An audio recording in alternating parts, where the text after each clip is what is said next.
Bonjour à tout le monde. Dans cette vidéo, on va consacrer à la série de suivi temporel d'une transformation chimique. C'est dédié bien sûr aux élèves de deuxième année baccalauréat. Donc l'exercice est comme suite. L'eau oxygénée est utilisée comme anticipette. Elle se décompose lentement pour donner gaz de dioxygène selon l'équation de la réaction suivante. Alors, l'équation de la réaction, c'est 2H2O aqueux qui donne O2 aqueux plus 2H2O liquide. Voilà. La première question, c'est écrire les demi-équations qui interviennent dans l'équation bilan. Alors, il faut maintenant écrire les demi-équations qui interviennent aux équations bilan.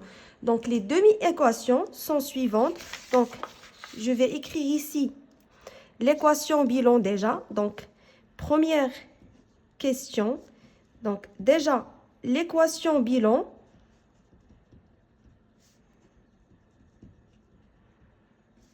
L'équation bilan, c'est 2H2O aqueux qui donne O2 aqueux, gaz, pardon, O2 gaz, parce que O2 c'est gaz de dioxygène, plus 2H2O liquide.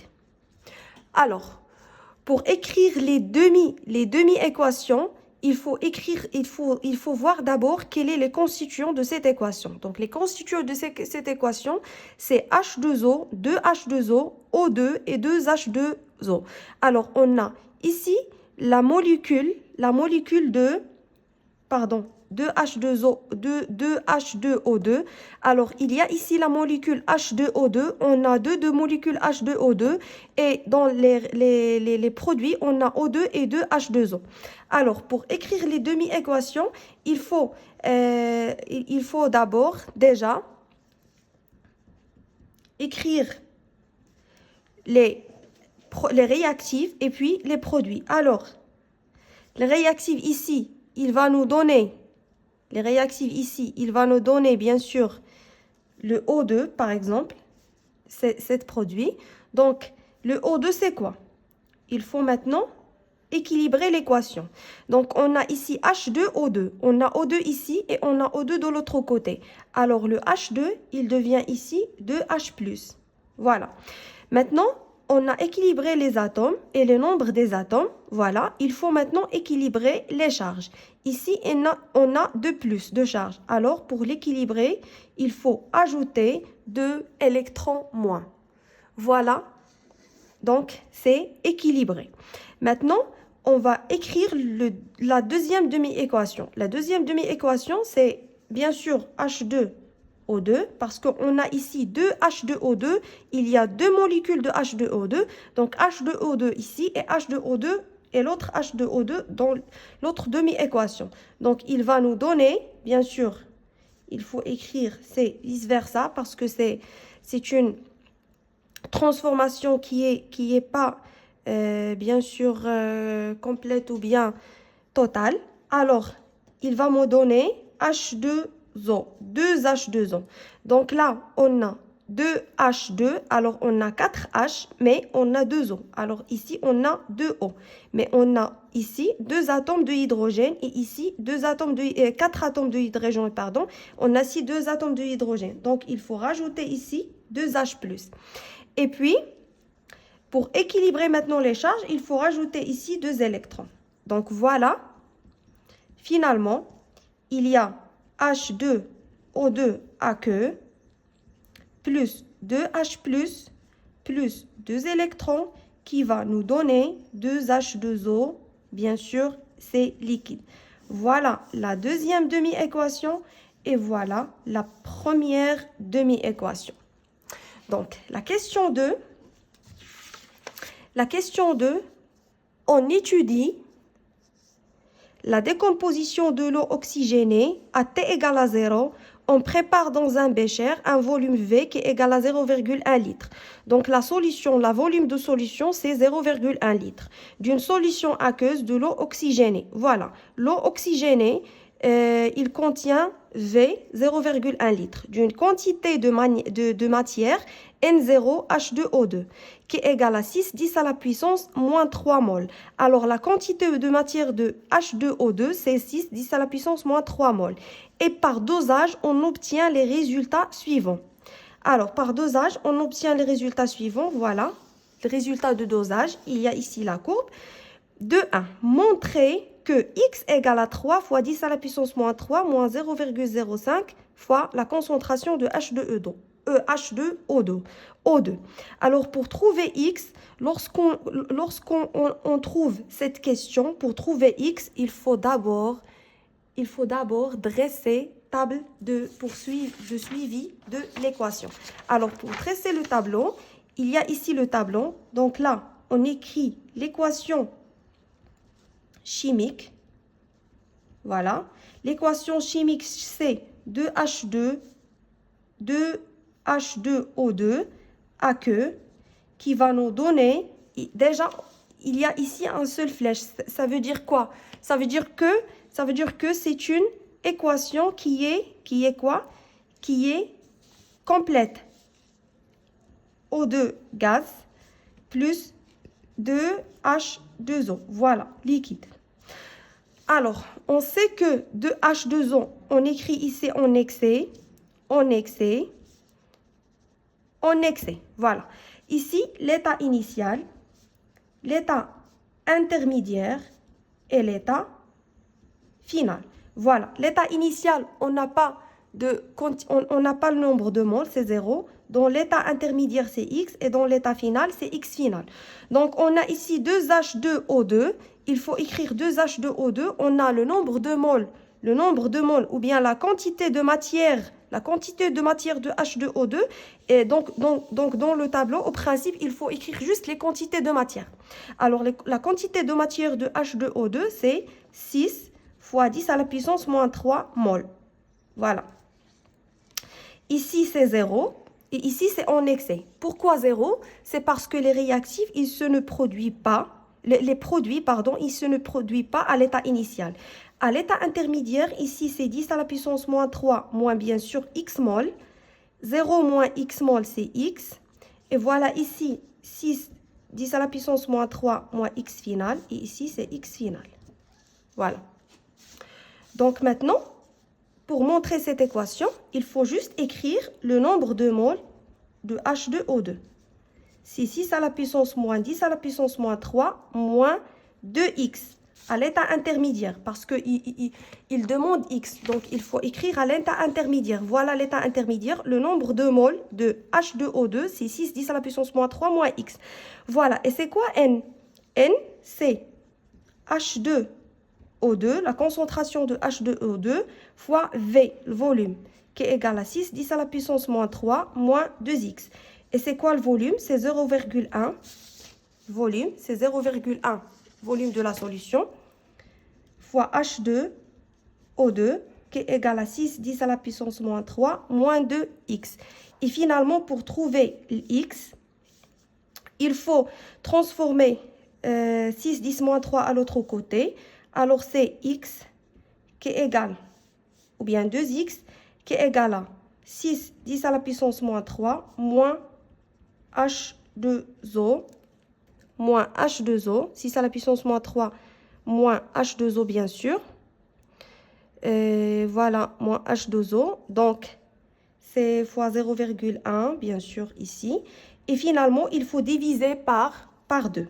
Donc, c'est 3 10 à la puissance moins 3 moins 0,05 fois H2O. Et voilà x en fonction de... Voilà le x qui est demandé. Alors, dans la question 2.2, la courbe de la figure 2 représente les variations de l'avancement x en fonction du temps. Alors, cette courbe, il présente la variation de x en fonction du temps. Donc, en fonction de temps, voilà, la question petit a, calculer la vitesse volumique de la réaction au instant T1, 6 minutes, et T2, 30 minutes. Alors, ici, il faut calculer bien sûr. Ici, il faut calculer la vitesse volumique. Alors, c'est quoi la vitesse volumique? Voilà l'information, c'est que la figure, il représente la variation de l'avancement x en fonction du temps. Donc, c'est quoi la vitesse volumique? La vitesse volumique par définition, la vitesse volumique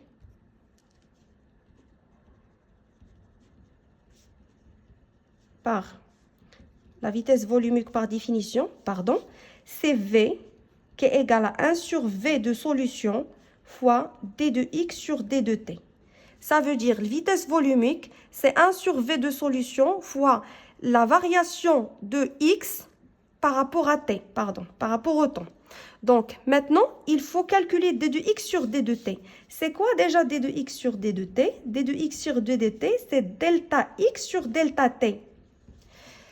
Si on fait retour à la figure, donc delta x sur delta t, il présente la tangente ou bien la pente de la tangente à t qui est demandée.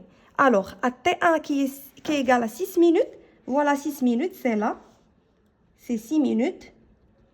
Donc, il faut tracer la tangente, voilà, elle est déjà tracée, il faut tracer la tangente, et puis, il faut prendre 2 points de cette tangente. Donc, c'est quoi 2 points? On peut prendre 7 points et 7 points avec 0. Voilà. Donc, pour calculer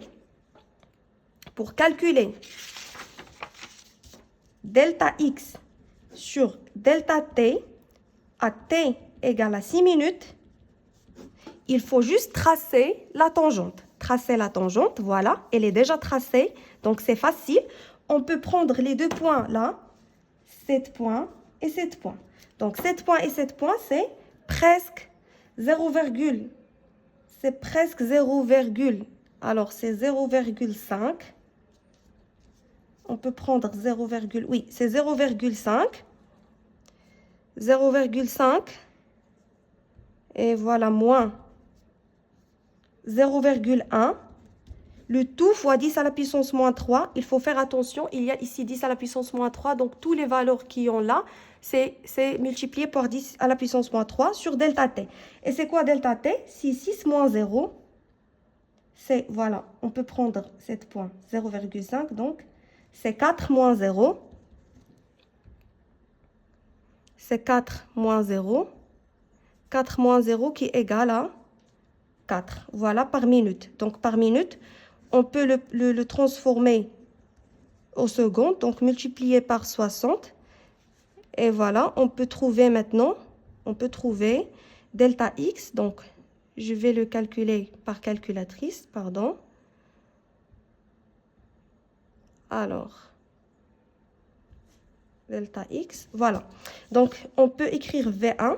Donc, à l'instant t, c'est 1 sur Vs. Vs, c'est 0,1 fois 0,5 moins 0,1, 10 à la puissance moins 3 sur 4 fois 60, qui est égal à 1,66 fois 10 à la puissance moins 5 mol par seconde.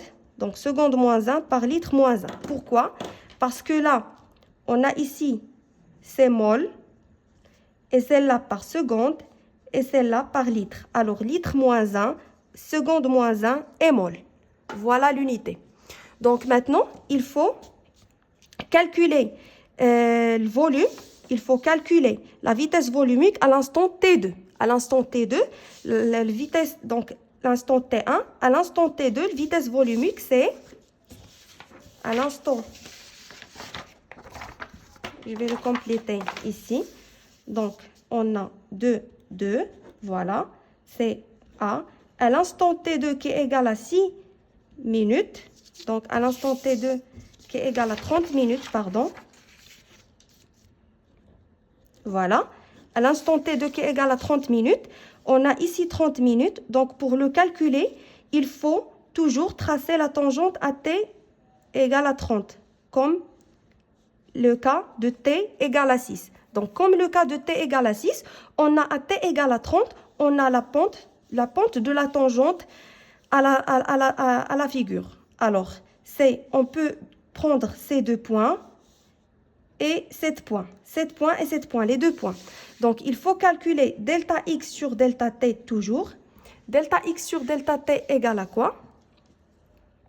Voilà, V2, c'est 1 sur Vs, d de x sur d de t, qui est égal à 1 sur Vs, delta x sur delta t, mais à l'instant t2, qui est égal à 30 minutes. On peut l'écrire comme ça. Voilà. Qui est égal à quoi? Finalement, il faut calculer delta x à l'instant t égale à 60. C'est quoi? C'est, voilà, 2,3. Je peux prendre ici. C'est 2,3 moins 1,2. Donc, c'est 2,3 moins 1,2. Tout 10 à la puissance moins 3 sur 30 moins 0. Voilà. Donc, on peut calculer V2 qui est égal à 1 sur 0, bien sûr 1 fois 2,3 moins 1,2.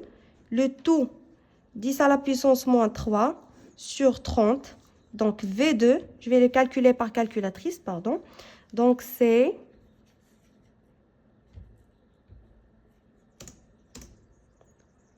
Donc, c'est 6,11 fois 10 à la puissance moins 6, mol, litre moins 1, seconde moins 1.